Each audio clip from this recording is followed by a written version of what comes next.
Muslim residents in the area gathered on Saturday to march from one mosque to another in support of the Black Lives Matter movement. Between 75 and 100 people marched a mile and a half from Masjid Bilal, 3843 West Pine Street, to Masjid Al-Mu'minun, 1435 North Grand Boulevard. The march was organized by the Muslims of Greater St. Louis. Marilyn Aleem-Shamikh, one of the march's organizers, said various Muslim communities were planning individual protests here and there, and the group wanted to bring them all together.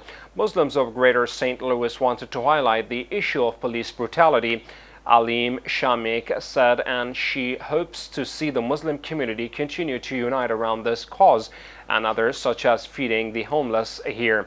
Asif Umar, imam of Daar-Ul-Islam Mosque in Manchester, was one of the speakers featured before the march began. He talked about America living with a pandemic, not COVID-19, but one that started 1400 years ago, the pandemic of police brutality. Omar said, and there is still no vaccine. We cannot give up this fight, he said.